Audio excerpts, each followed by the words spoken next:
1% chance, 99% faith, dream, hope, fantasize, whatever that is, bro. Barcelona versus Atletico, second leg, Copa del Rey. The first leg, we all know what happened, fam. We all know what happened. 4 times. Was that 4? 1, 2, 3. 4 times, bro. Got smacked up 4 times. And now, the second leg is tomorrow.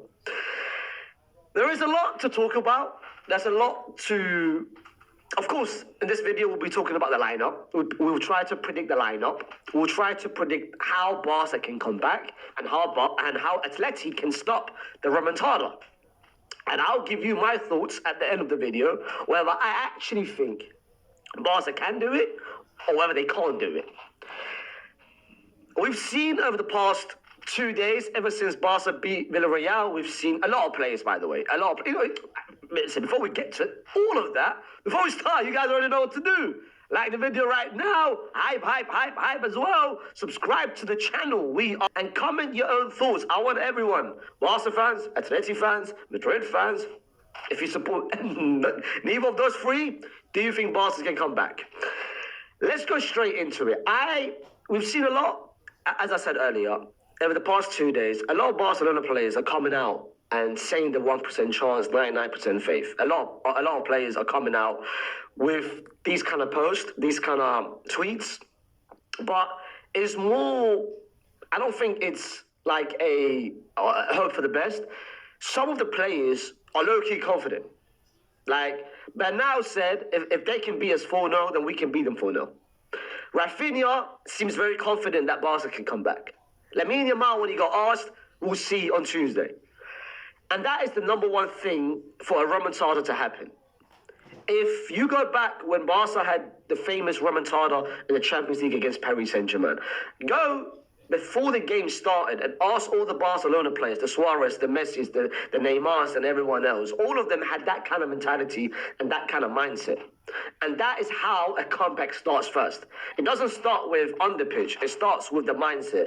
Do the players genuinely believe they can come back? It's one thing trying to fake it. It's one thing trying to be professional because you still have to do your part. You still have to come and play for 90 minutes. But sometimes you play for 90 minutes, but deep down you know, bro, we're not coming back, bro. Like, bro, let's just come out here, try to win, make it respectable, try to close the lead. That's it.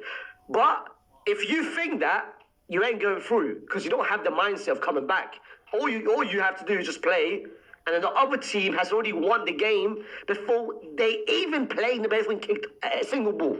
But if you've got the mindset, we are going to come back. That's going to help you in the game. So I've spoken about the mentality. Come on, man. I'm a therapist, baby. I'm a therapist. I'm a man of a lot of things, as you guys can get to the pitch. In terms of the lineup, do I think Barcelona will play this line? This is what FootMob is predicting. Of course, no Frankie de Jong is the massive absence for that game. No Frankie it will hurt a lot in terms of Barcelona, especially in the midfield. They've got Juan Garcia, they've got Bode, Jaron Martin, Kubasi, Koundé, Dani Olmo, Pedro, Fermin, Rafinha, Lamine, and Ferran Torres. The players who are out, Eric Garcia suspended, of course. The red card in the last seconds of the game, and the rest of the players are, of course, not playing. In terms of Liwa, who picked up an injury literally yesterday, Frankie, we all know about, and the rest, I mean, they haven't really played over the past months of the season, to be fair.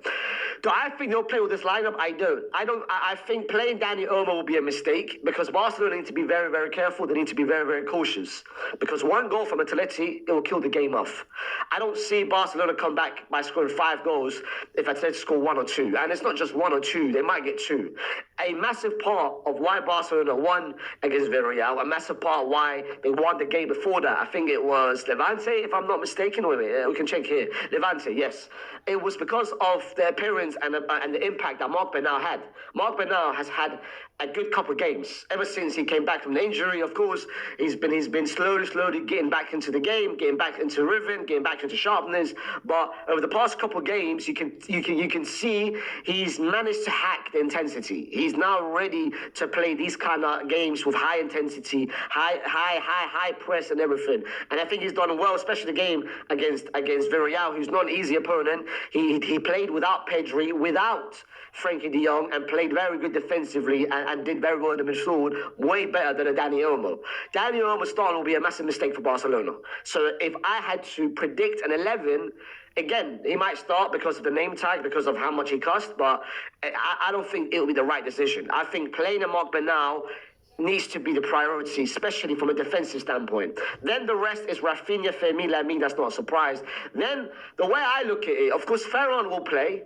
I'm not surprised with that. But if I had to give you what I would personally do, I would play Rashford up front. I think Rashford offers a little bit else. And Rashford, Ferran, bro, you're not playing Valencia.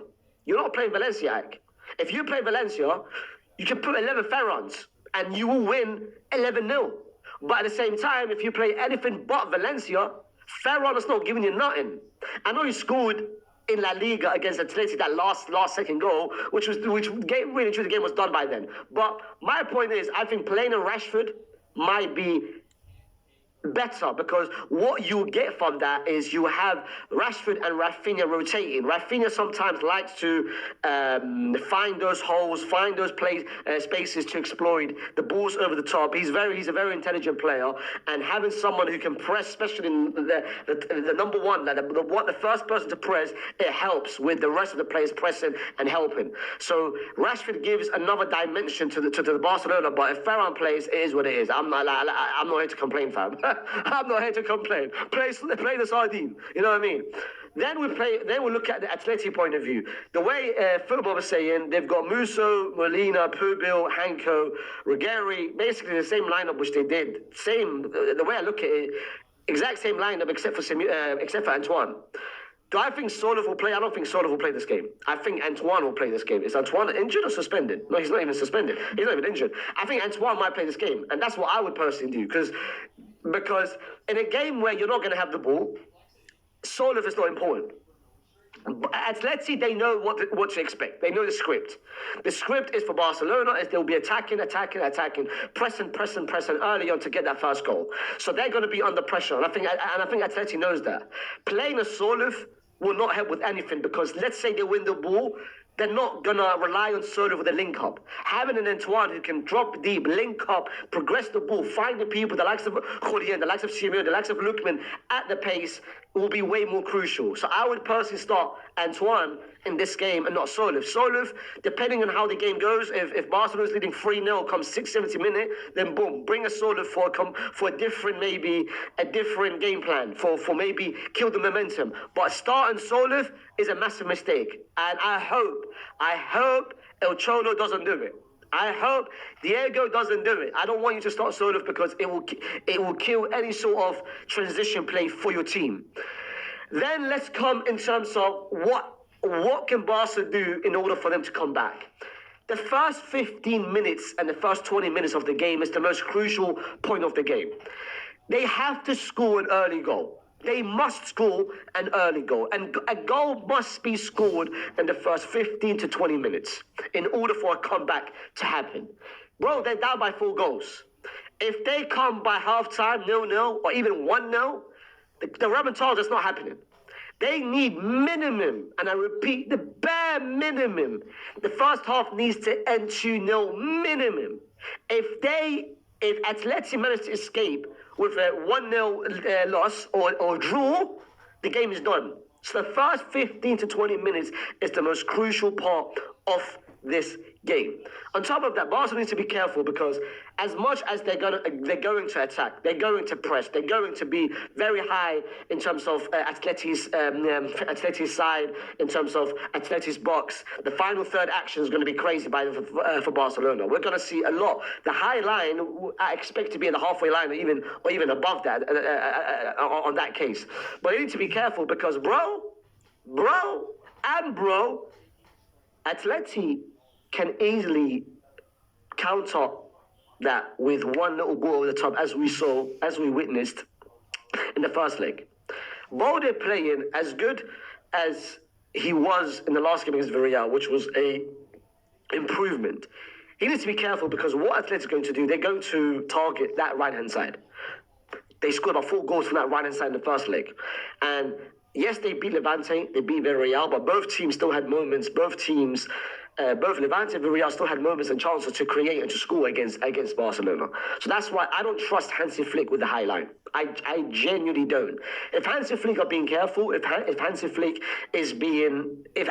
adapts, if he adapts, if he understands the situation, understands that one goal for Atleti will kill the whole game off, he needs to understand that he can do the high line at certain moments of the game. And he needs to be very, very delicate with the high line. It's not high line or bust. It can be high line and sometimes a little bit controlled lineup. In terms of maybe let's drop a little bit deeper this time around. If we scored 1 goal and Atleti is trying to progress, maybe let's stay a little bit deeper, invite them to our own box, and then boom, we counter, we transition. That's how you need to be playing. Because if you play the high line, boom, Lukman and Simeone will be licking their lips. It's going to be a repeat of the first leg. That's why it depends a lot on the first 15, on the first 20 minutes, from a Barcelona standpoint, how they start the game, and it depends on how Hansi Flick, in terms of his game plan, in terms of his strategy, what is he going to do? Is he going to stick to his original plan, which is his only plan, or is he going to adapt, going to understand, all right, maybe I can do this a little bit differently? It depends on him as well. The players, I expect the Lamines to be better. I expect the Rafinha to basically step up. Having Pedri is crucial, but I've seen reports of Pedri might not play the full 9 minutes. Of course, he's just come back from an injury. And if Barca, if the comeback seems lost, come 70 minute, and they need 3 goals, then taking Pedri off will be the most important thing, because you'd rather lose a Copa del Rey semi-final and still be in the Champions League but keep Pedri fit, then lose Pedri and then not have Pedri for the next tournaments and for the next competitions. So that should be the priority for Barcelona. As for Atleti, you can't be dumb here. You need to the game management for Atleti must be crucial here. And I'm looking at Simeone for that. I'm looking at Koke for the experienced players. I'm looking for Musso. I think starting will be good. I like the idea of Musso starting. Yes, Oblak is the main goalkeeper, and they made a massive save in the last game. But Musso, I think, did well in the first leg. Made 3 crucial saves. So having him play is not bad. But I'm looking at specifically at Simeone. He needs to chat to his players. Game management is important, and they need to understand the momentum switches in this game. They should be prepared that Barca could score in the first 10 minutes, in the first 20 minutes. They should still be prepared that Barca could score 2 goals maybe in the first half an hour in the game. The most important thing is not have your mind just disappear.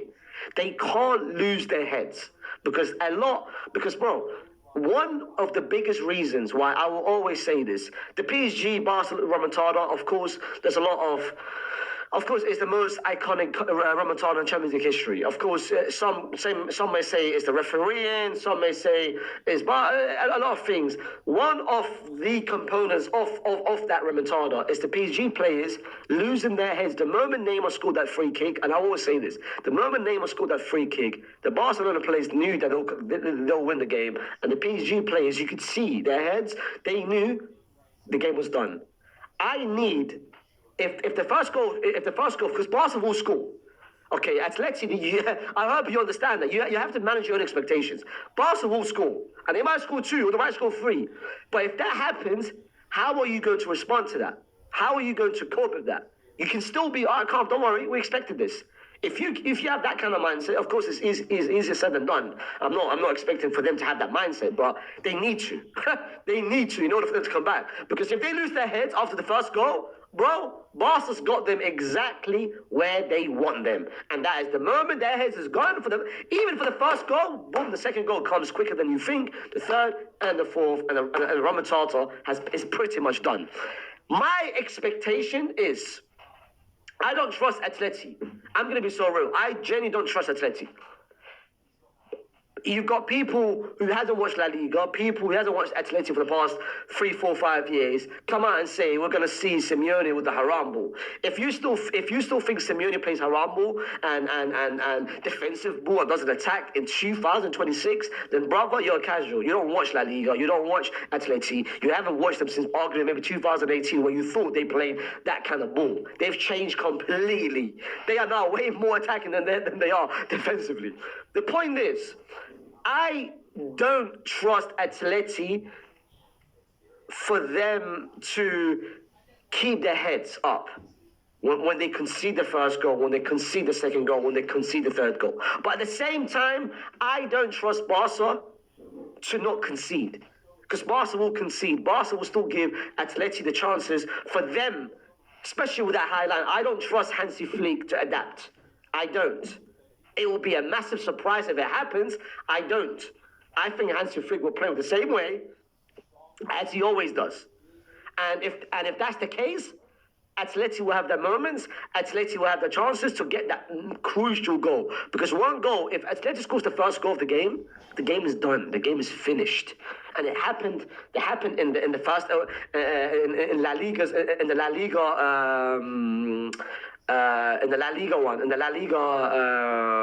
game between them. I think Bayena scored, if I'm not mistaken. Did Bayena score the first goal? Yeah, Bayena. Come on, bro, my memory is on point. Bayena scored, and it happened in this game where they scored the first 2 goals. So the first, if they manage to get that first goal, the game is done. So I don't trust Atleti, and I don't trust Barca. Not Barca, Hansi Flick. If Hansi Flick adapts, Barca will come back. And if you ask me right now, which direction am I leaning to?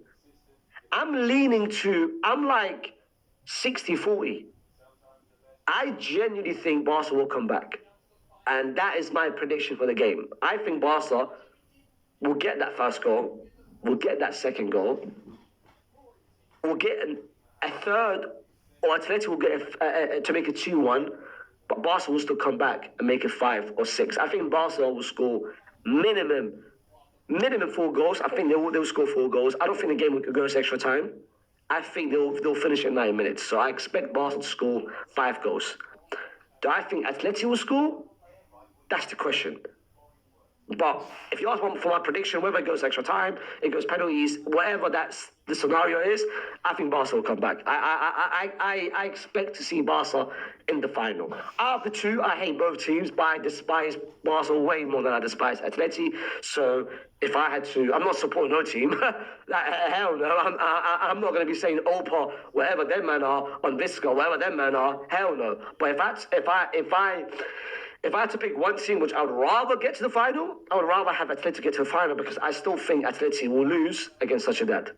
I think Barca will beat Sociedad. I think they'll get their revenge after they lost to them in Jan. But if I had to pick a team that is most likely to lose to Sociedad, it will be Atleti. I think the win of the Copa del Rey. If the final is Atleti versus, I expect Atleti to be Bilbao on Wednesday.